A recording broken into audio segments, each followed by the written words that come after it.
Thank you so much for joining us today. We are now available on podcast for Optimistic Opportunities. We are also still available for the video version that you're used to from season 1 in Optimistic Opportunities. Last season for Optimistic Opportunities, we were talking about different ways that we came up with, my guest for that day and myself, that we came up with on how we were surviving through this reset and challenge since COVID began.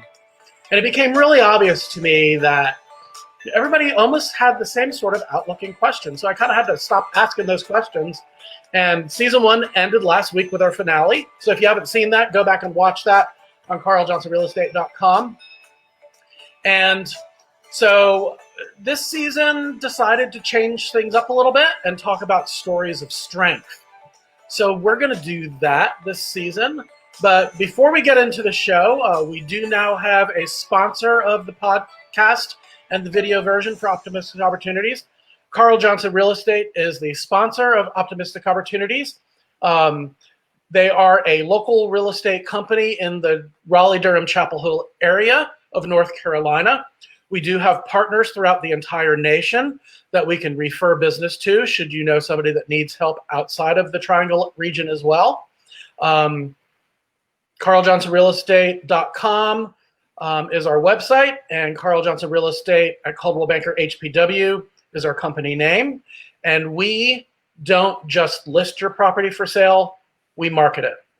So without further ado, I'd like to introduce Emily Crookston. She is a guest today on Optimistic Opportunities, and she is a ghostwriter for rebels, renegades, and mavericks. She helps busy professionals who are long on ideas but short on time write books, articles, and blog posts. As the owner and decider of all things at the Pocket PhD, thepocketphd.com, Emily partners with individuals and brands to make the boring and complex sound spectacular.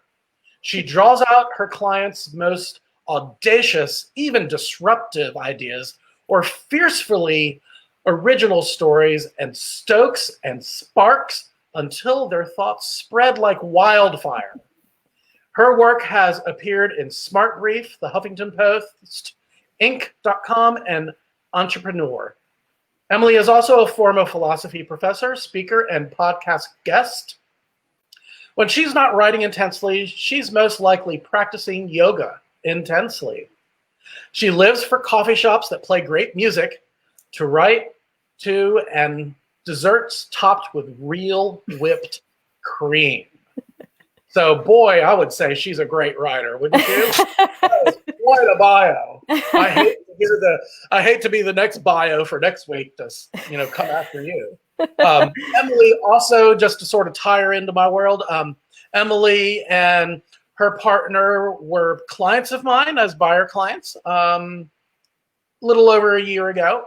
And awesome to work, a little over 2 years ago, I think, actually. Yeah. And we're awesome to work with, and we became fast friends as soon as we met. And I was just so excited to invite her to Optimistic Opportunities and for her to share her insights. We really bonded when we talked about yoga and meditation and that whole journey that we share also in life. So, but without further ado, Emily, I'm so excited to hear your story of strength today and hear about your most pivotal point in your life. Thank you, Carl, for having me. I'm excited to be here. And yeah, we've been in our house. You can see our lovely house since almost about 2 years. It'll be 2 years in January, and we are so happy. And we're so grateful still that you've helped us find this house. We love it. So like Carl said, I have a story of strength to share. I'm a ghostwriter, as he mentioned, and I've been in business now for 4 years and about 7 months or so. So before this, prior to being a ghostwriter, thank you. It feels amazing. So prior to being a ghostwriter, I was a philosophy professor, actually. So I was in academia, really different world from the business world. But I love teaching, and I loved bringing philosophy to students. So when I was an undergrad and had to take a philosophy class, I had no idea what I was getting myself into. I'd never heard of philosophy. And so, and I was introduced to it in my first philosophy class, and I loved bringing that kind of energy to new students. Here's a world that you've probably never heard of. Let's, we can talk in these really new and interesting ways and figure out how philosophy can apply to your lives as a 20-year-old in college. So I really loved the teaching. I loved being in front of the class, all of that. So I knew that if I was going to leave academia, I was going to lose a lot of that. And that was scary. So, as an academic, what I really wanted was to get a tenure track job. So that means you get tenure, and then, basically you have a job for life. It's job security in academia. That's kind of the pinnacle position that you can get as a professor. But what I realized as I was applying to hundreds of jobs and not getting interviews and not getting accepted and having to face a lot of rejections. I think I was on the job market for 8 years or something. Wow, yeah, and at some point, full-time job in itself. It is, yeah, and I love the teaching aspect, but the politics of academia just was not something I was prepared to deal with. It wasn't something I wanted to deal with. And so at some point I just woke up and thought, I can't do this anymore. I'm pretty miserable. And I will say that my yoga practice definitely influenced that decision. I think the yoga practice opened my mind to other possibilities. I mean, as a professor, I hadn't even considered what other things I could do with my PhD, And so what happened was I said, well, when I was 13, I liked marketing. I said, I'm going to leave academia. I'm going to give myself a year to figure out what I wanted to do. And that was where I landed. I was like, I liked marketing. And a friend of a friend was looking for marketing help. So I started writing her blog. And she happened to be a web developer. She had clients who also needed blog posts. So I started writing, and I discovered that my conversational writing style actually, translated really well to the business world. And at some point she said, you can start a business doing this. And that's what I did. And eventually, after writing a lot of blog posts for people, I realized, I could even write longer things. I could write books for people. And so that's what I do. I collaborate with my clients to write really interesting, engaging business books. And it's really fun and I love it. So, I think when we think about optimistic opportunities, the story of, oh my God, I'm miserable here doesn't sound immediately optimistic. I need to leave my job, or I'm not happy wherever I am right now. I'm not happy stuck in my house most of the time because of COVID, right? But what you can learn is if you open your mind, I think, and just trust that you're going to figure it out. You're going to figure things out. The opportunities they come, because you see them. It's not that they're magically showing up, but you're open and you see them coming. I think that's the interesting thing about opportunities, that optimism might be masked in a different way that doesn't appear to be optimistic. But it is through that time of discernment and thought and journey and pondering where strength comes from those thoughts of challenge and change. And then if energy is spent toward that change and challenge and a positivity is applied to it, then it can become motivational and inspirational for a person, where it sort of ends up being like a catapult into something new. So I'm sorry to interrupt you, but no, yeah, I love it. Yeah, I think that optimism is a state of mind, and it has really nothing to do with external circumstances. I think people get really tripped up when they think, "Oh, I'd be happy if." I had that promotion, or I'd be happy if my kids were better behaved, or I'd be happy if I wasn't in lockdown and I could go to the bar, or I could go and do whatever I want, right? But it truly is, when you sort of accept that there are things you can control and things you can't control. I couldn't control getting that tenure track job ultimately. And once I was able to accept that there are possibilities outside of that, things became so much easier. And you're absolutely right. Those opportunities, they show up, and when you're ready to receive them, it's just easier for you to grab onto that next thing. And it's step by step. You can't see all the steps. That was the scariest thing about starting a business for me. I wanted someone to give me the syllabus. I wanted somebody to say, follow these 10 steps and you'll have success. But it doesn't work that way.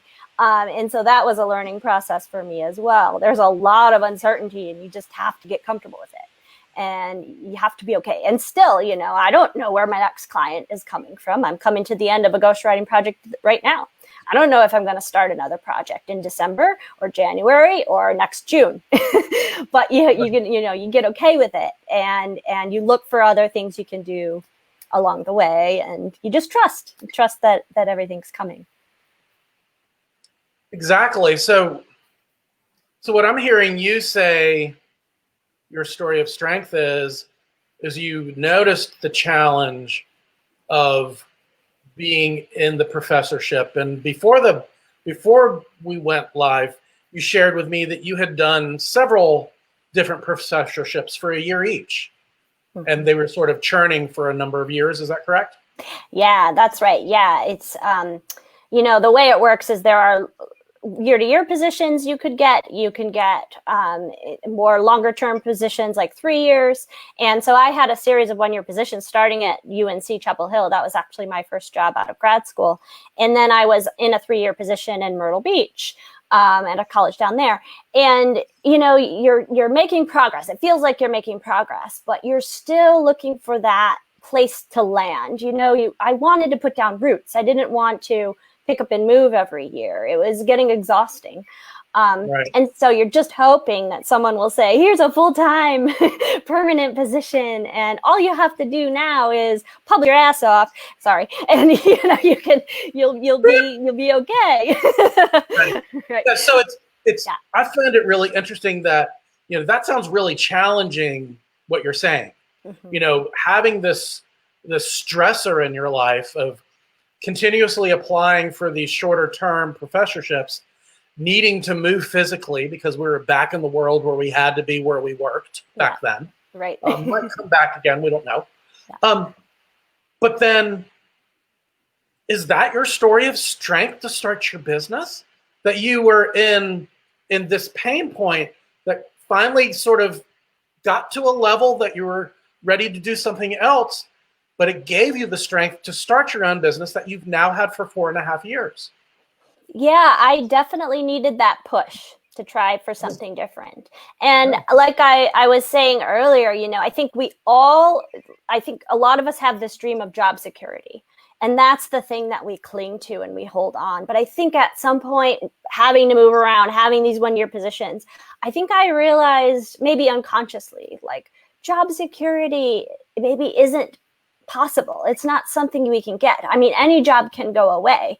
The college where, if I'd gotten the tenure track job, the college where I was teaching could have axed their entire philosophy department. That's not outside of the realm of possibility. So even tenure is kind of an illusion of security. And I think we all fall into these positions. We think our 9-to-5 job is more secure than starting that business that we're dreaming of. But if we realize at any moment, and sometimes, it's a hard lesson to learn where you get fired before you're like, okay, now I'm going all in on my business. There's that jumping off point. And for me, that's what it was. The department where I was hiring a tenure track position, and then that position went away because of some politics stuff. And so that was my moment of like, okay, well, this is never going to happen for me. And that was the point at which I said, okay, I'm giving myself a year to figure out my next move.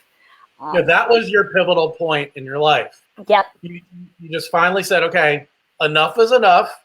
Right. I've really done everything I possibly can for this. But yeah, I've given it my best shot. Yeah, I'm going to take a year to figure out what I'm going to do. Right. Now that's such a great opportunity.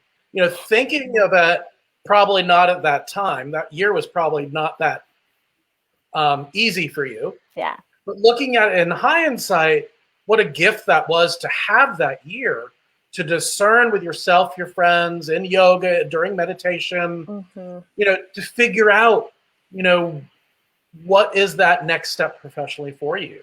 And gosh, 4.5 years as a ghostwriter, that's a huge success. 4.5 years in business for yourself in any business is a huge success. I'm 3.5 years now, and I'm so grateful every day. Right. Yeah. All my clients and friends that support me. And, it's just, I think that's what, is the whole essence of season 2 with Optimistic Opportunities is let's visit that, sort of deeper thought question, which doesn't appear to be optimistic, but when you're done processing and going through all of that, then you realize and see that that's what gave you strength to be who you are today. So you can pull up your bootstraps, I hate to say, and then, really catapult yourself into this new way of being or this new career. So that's what we're going to see in Optimistic Opportunities this season. I'm going to stop our conversation right now, unfortunately, Emily, about your story of strength. I'm so sorry. I would love to dig in deep some more about it. But thank you so much for joining us today, Emily. And go to carljohnsonrealestate.com and mouse over Optimistic Opportunities. Our season 2 page will be up soon. Season 1 is up there now, so you can watch and catch up with our guests from season 1. To end our episode, from our sponsor, carljohnsonrealestate.com. Carl Johnson Real Estate at Coldwell Banker HBW is here to help you as a buyer and seller in residential real estate and also land transactions. We will represent you like your CPA represents a small business or a business. We will be looking out for your best interests at all times and sometimes protecting yourself from your story of strength. No, I'm just kidding. So anyway, but thank you so much for joining us today. Next week, we will have Malia Lemon, and she will be sharing her story of strength with us. So every week, tune in, download, watch the video, and check us out. So thanks so much for joining us today. Y'all be optimistic out there. Embrace your story of strength, and please remember to help one another. Have a great day, y'all. Bye-bye.